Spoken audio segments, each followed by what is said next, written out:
Boa tarde, sejam todos bem-vindos. Meu nome é Rosane e eu trago hoje a leitura do capítulo 22 do livro de Saint-Germain. Vou pedir para que curtam, comentem, se inscrevam no canal e compartilhem esse vídeo. O plano psíquico. Invocação. Ó tu, presença infinita, presença habitável, tua luz é onipenetrante, tua opulência de substância é onipresente e onipenetrante. Nós abrimos a atividade da consciência exterior para a direção consciente e moldamos dentro da forma todas as boas coisas que desejamos. Rendemos louvor e graças por tua ação inteligente nessas mentes com teu amor, tua sabedoria e teu poder para guiá-los e levá-los dentro da perfeição total. Trago-vos saudações dos seres ascensionados que sempre ministram junto aos mensageiros da luz, envolvendo-os nos seus mantos de luz, iluminação e proteção. Discurso. O discípulo deve compreender que o denominado plano psíquico nada tem a ver com a espiritualidade. É uma faculdade da consciência humana que pode ser desenvolvida por seres humanos que lhe dispensarem atenção suficiente. Mas o indivíduo que deseja penetrar no plano psíquico sozinho, consciente ou inconscientemente, melhor seria não houvesse nascido nesta encarnação. A fascinação dos fenômenos do plano psíquico, asseguro-vos, é das mais sedutoras, pois aqueles cuja atenção se prenda firmemente ao plano psíquico não se libertam dele nesta encarnação, sendo às vezes necessários vários renascimentos para libertá-los. Em todo nível de consciência há um fragmento de verdade incompreendida. Se assim não fora, não poderia ela sustentar-se. Só a verdade é eterna, a mentira existe, é possível, porém é transitória.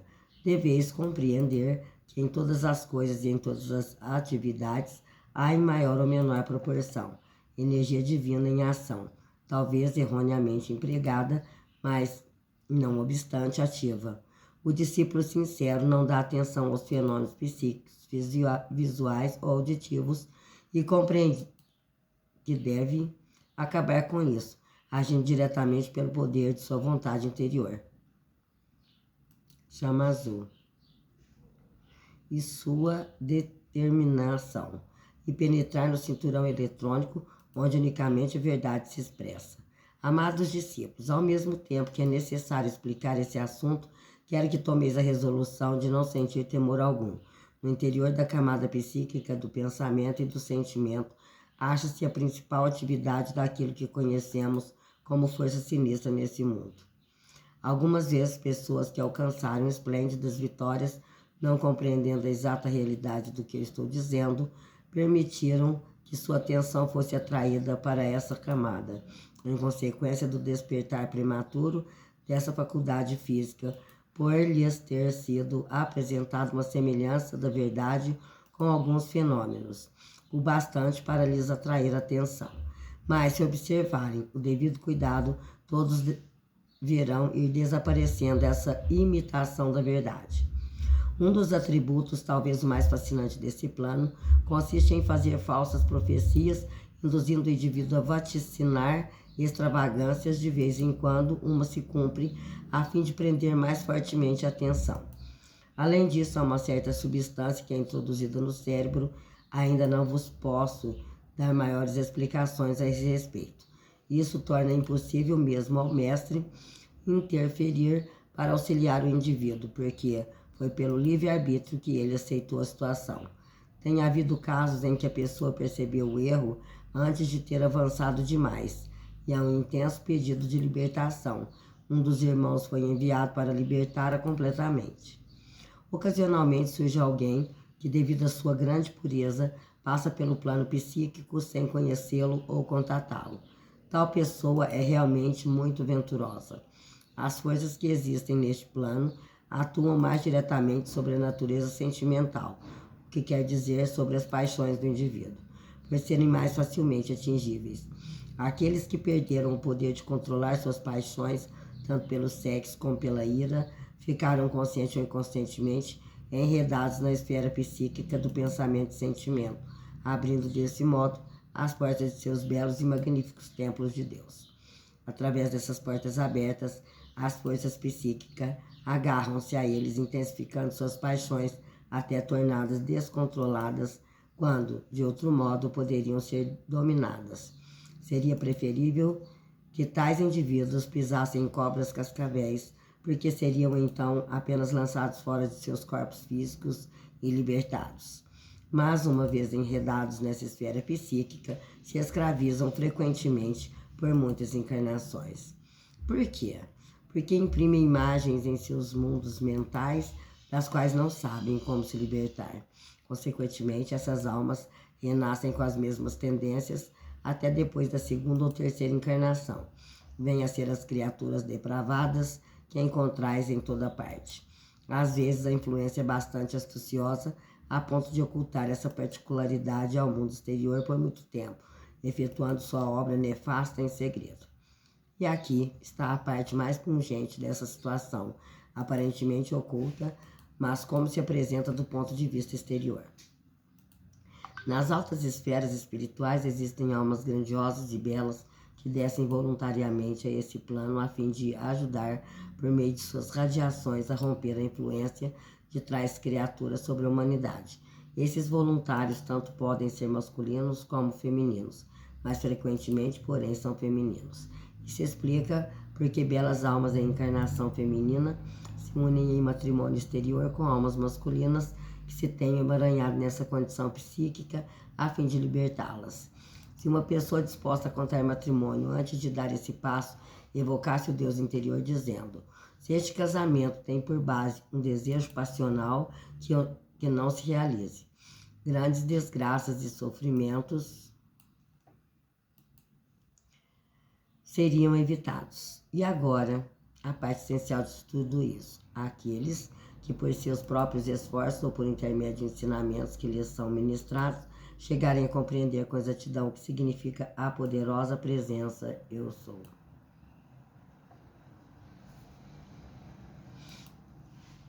O verdadeiro ser de cada um, apoiando-se seriamente nele, nunca mais serão arrastados a essas situações discordantes, a menos que se ofereçam para servir voluntariamente de acordo com os mais altos planos de atividade, onde sabem perfeitamente o que estão fazendo. Os períodos de guerra, mais do que quaisquer outros, expõem os indivíduos a esse plano psíquico. Como consequência, tem sido observado que após os conflitos bélicos, há sempre maior expansão de paixões incontroláveis do que em qualquer outra época. O conhecimento do plano psíquico, em especial, não deve causar temor a ninguém. Se os discípulos perceberem o que estão atravessando, devem instantaneamente ficar conscientes de que eu sou a presença mestra, dominadora e sempre vitoriosa.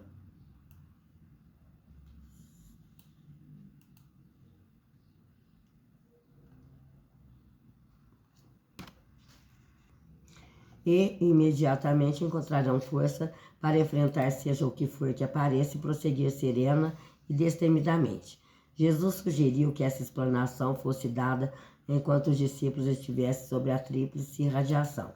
Essa radiação tríplice significa que ele sempre carrega sua radiação com a tríplice atividade do Pai, do Filho e do Espírito Santo. Ou a presença Eu Sou.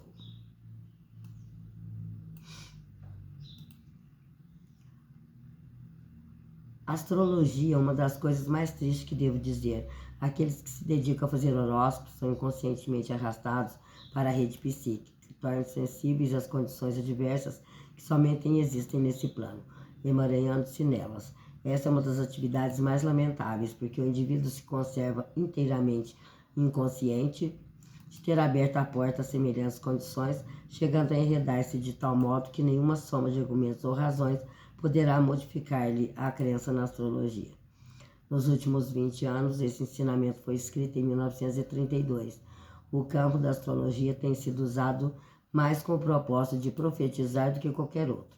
Muitas vezes, devido a isso, o pensamento ou radiação dessa camada psíquica, através da astrologia, prediz que se manifestarão para o indivíduo tais e quais condições que não poderão ser evitadas. Mesmo que não seja dito com essas palavras, isto é sentido através da radiação. Essa é uma das principais razões de ter ocorrido o cataclismo da Atlântida, e porque os atlantes se recusaram a ouvir a voz dos mestres da sabedoria que os alertavam. Compreendo, amados discípulos, que se vos interessais por horóscopos, podeis pensar que estou sendo severo, mas não é este o caso, senão que meu amor por vós é suficientemente grande de modo a dizer-vos a pura verdade. Não vos sendo possível crer na verdade que vos digo, segui então vosso próprio caminho, porque sois dotados de livre-arbítrio, no qual não desejo interferir, exceto para dizer que tenho o privilégio de apontar-vos o caminho. Aqueles que se apegarem tenazmente à sua presença, eu sou, jamais deverão temer qualquer coisa dessas coisas, porque ela os corrigirá e os conservará firmes no verdadeiro caminho da luz, cujos degraus de ouro poderão subir com passos firmes e precisos até adquirir seu domínio pleno e perfeito. Asseguro-vos, amados, que meu coração se compadece daqueles cuja atenção está presa à astrologia, pois estão tão desapercebidos do caminho juncado de espinhos que pisam, que só quando a dor dessas feridas for insuportável é que eles hão de chamar ao céu com todo seu ser, dizendo: ó Deus, mostra-me o verdadeiro caminho.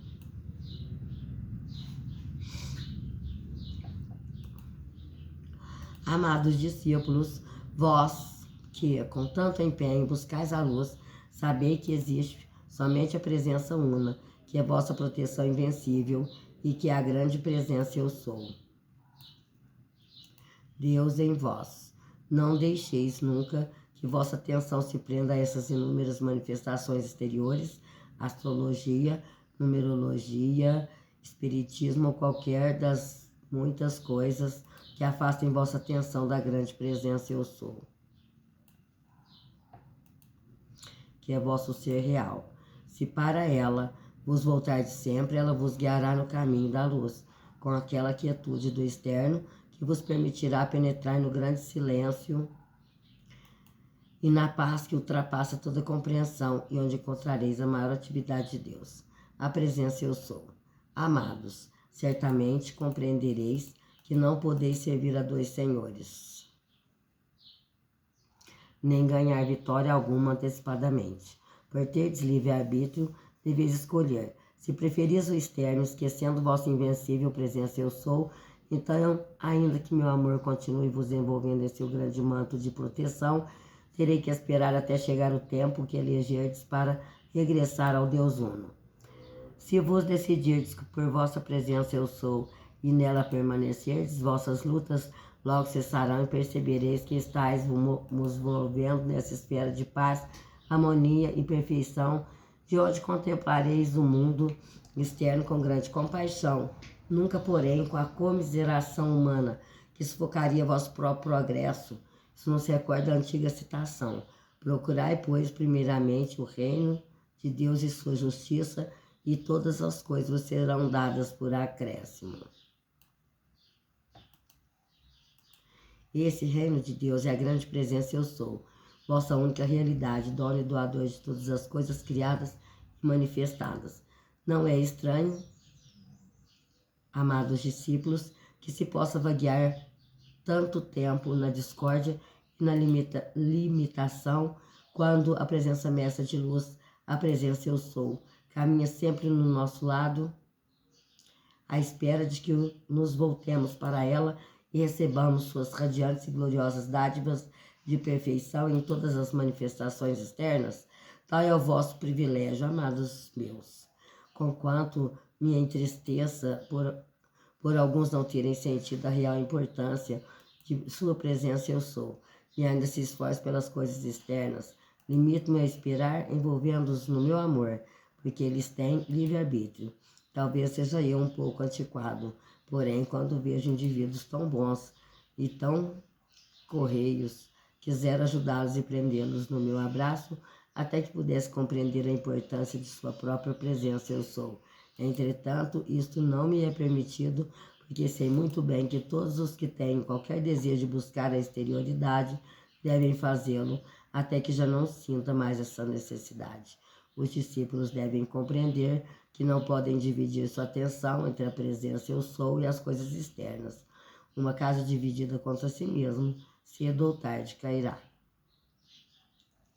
Toda grandeza depende da presença eu sou, e é ela quem governa ou deveria governar a forma. Nela está toda força, valor e poder. Se esses abençoados discípulos pudessem ao menos compreender plenamente que grande privilégio permanece à sua disposição e como em tempo relativamente curto poderiam libertar-se de toda limitação. A verdadeira razão deste ditado é a seguinte: quando os discípulos perguntam se podem ouvir diretamente essas comunicações, adquirem direito à explicação do que se faz necessário para o desempenho de um trabalho dessa natureza, que não é frequente e é o mais extraordinário que conhecemos. O fato é que o Deus Uno é sempre perfeito, sempre foi, é, agora e sempre será, e o eu sou é essa presença. Mas se os discípulos não têm consciência disso, seu corpo e seu cérebro devem passar por um período de assustamento. A estrutura atômica é um instrumento mecânico e as partes inumeráveis do que se compõem devem trabalhar em harmonia e perfeita cooperação umas com as outras.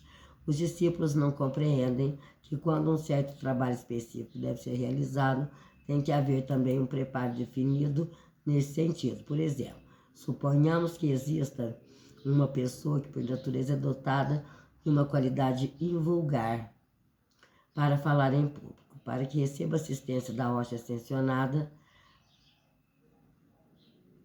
deve haver um preparo especial. O orador seria preparado de modo que 20 ou 30 minutos antes da conferência fosse cercado por um tubo de luz no qual nada penetrasse, exceto a radiação do mestre inspirador. O ajustamento do corpo e cérebro do discípulo leva semanas, meses ou anos para se completar, dependendo das necessidades do indivíduo. Jamais na história da preparação de discípulos o mestre lhes permitiu entrar no seu próprio círculo eletrônico interior. Aos discípulos se ensina a aplicação, mas nunca penetram no círculo eletrônico do mestre. O círculo eletrônico aqui organizado para esse trabalho exigiu 30 anos de preparação, e não obstante a beleza de radiação e amor de um indivíduo, nós não temos tempo para aprontar e ajustar a estrutura atômica do cérebro e do corpo dos discípulos nesse período de crise mundial. Todavia, se estiverem sinceramente decididos a empregarem a presença eu sou, serão preparados para a presença da hóstia ascensionada. Encerramos aqui a leitura do capítulo 22. Espero que tenham gostado, curtam, comentem, se inscrevam no canal e compartilhem esse vídeo. Tenham uma boa tarde e até amanhã.